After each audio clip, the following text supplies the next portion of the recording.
Good morning, class. This is Teacher Abby. And para sa lesson natin sa makabasa ngayon, pag-aaralan natin ang mga katinig. Pero bago tayo mag-umpisa, mag-start muna tayo sa panalangin. Dear God, thank you for this wonderful day. We are happy to be here together, even though we are apart. Please help us to listen, learn, and have lots of fun. Bless our families, our teachers, and all our friends. Amen. Sa pagsisimula ng ating aralin, ang katinig ay mga tunog na hindi kasama ang mga patinig. Ang mga katinig ay binubuo ng mga titik tulad ng B, C, D, F, G, H, J, K, L, M, N, P, Q, R, S, T, V, W, X, Y, at Z. Ang mga katinig ay kumakatawan sa mga tunog na iba sa mga patinig. Binubuo ito ng 23 na letra. Para sa layunin ng ating aralin, una narito ang makilala ang mga katinig sa alpabetong Filipino. Ikalawa, tukuyin at bigkasin ang tunog ng mga katinig. At panghuli, mag-practice ng pagsusulat at pagbasa ng mga salita na may mga katinig. Narito ang mga alpabeto at ang kanilang mga tunog. Una narito ang letrang A na may tunog na A, ang B, B, ang C, K, ang D, D, ang E, E, ang F, F, ang G, G, ang H, H, ang I, E, ang J, J, ang K, K, ang L, L, ang M, M, ang N, N, ang N na may tunog na Nye, ang NG na may tunog na ang O na may tunog na O, ang P, P, ang Q, Q, ang R, R, ang S, S, ang T, T, ang U, U, ang V, V, ang W, W, ang X, X, ang Y, Q. Para sa ating aralin ng mga katinig, ito lamang ang mga letra na kasama sa mga katinig. Ang B, C, D, F, G, H, J, K, L, M, N, N, G, P, Q, R, S, T, V, W, X, Y, at Z. Dapat tandaan na ang mga katinig ay mahalaga sa pagbuo ng mga salita at pangungusap. Ang pagsasama-sama ng mga katinig at patinig ay bumubuo ng iba't ibang tunog at mga salita. Mahalaga na matutunan ang wastong pagbigkas at pagsasama ng mga katinig sa mga salita. Simulan natin sa pag-ensayo, isa-isa na mga letra ng katinig. Ito ay letrang B na may tunog na B, B, B, B, barya. Ito naman ay letrang C na may tunog na K, K, K, K, cauliflower. Letrang D na may tunog na D, D, D, D, dagat. Letrang F na may tunog na F, flashlight. Letrang G na may tunog na G, G, G, gatas. Letrang H na may tunog na H, H, hangin. Letrang J na may tunog na J, J, J, jeepney. Letrang K na may tunog na K, K, K, kawali.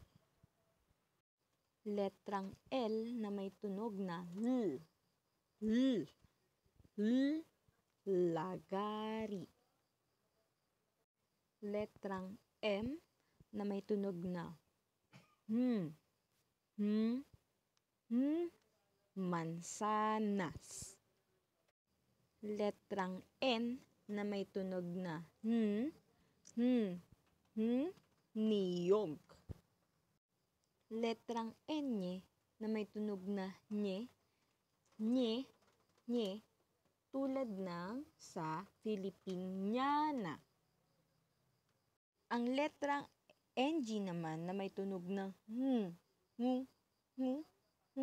ngipin. Sumunod ang letter P na may tunog na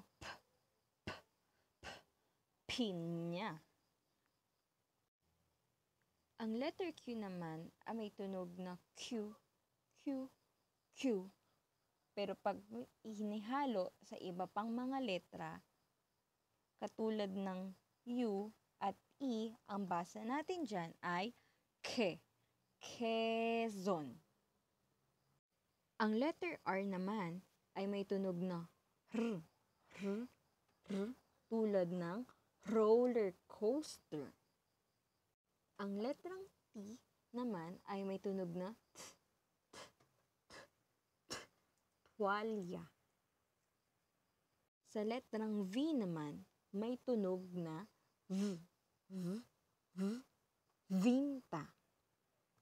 Sa letrang W na may tunog na wala. Sa letrang X naman na may tunog na x. Ang halimbawa nitong salita ay X-ray. Para sa letrang Y na may tunog na y, ang halimbawa nito ay sa quiero. Para sa ikahuling letra na ang bahagi ng katinig ay ang letrang Z na may tunog na z. Katulad ng salitang zebra. Matapos natin baybayin ang bawat letra ng katinig at aralin ito kasama ang mga salita, tayo naman ngayon ay magsasanay. Maghanda ng lapis at papel, isulat mo ang iyong pangalan sa itaas na bahagi ng papel at sulatan ng numero mula 1 hanggang 4 ang iyong papel at sasagutan natin ang pagsasanay na ito. Para sa panuto ng ating unang pagsasanay, piliin ang mga larawan na nagsisimula sa katinig sa bawat hanay. Maaaring humingi ng tulong sa iyong mga magulang o sa nakakatandang kasama sa bahay sa pagsagot kung hindi pa masyado maalam sumulat. Sa mga hanay bawat bilang, isulat lamang ang mga larawan na may salita na nagsisimula sa katinig. Gawin ito mula number 1 hanggang number 4. Para sa ating ikalawang pagsasanay, kumuha muli ng papel at lapis. Isulat ang iyong pangalan sa itaas at sumulat ng numero mula 1 hanggang 8. Para sa ating panuto, isulat sa kahon ang tamang katinig. Nariyan ang larawan at mga salita para maging gabay sa paglagay ng tamang letra. Ngayon, tapusin natin ang ating aralin at pagsasanay sa isang panalangin. Dear God, thank you for our snacks and playtime. Keep us safe and happy as we take a break. Amen. Para sa ating activity sa araling ito, ihanda ang mga sumusunod: pangkulay, panulat, at papel. Pumili ng 5 katinig. Isulat ang malaki at maliit na titik nito. Gumuhit ng tig-2 salita na nagsisimula sa letrang napili. Dapat Tagalog, katulad ng halimbawa na makikita natin sa ibaba.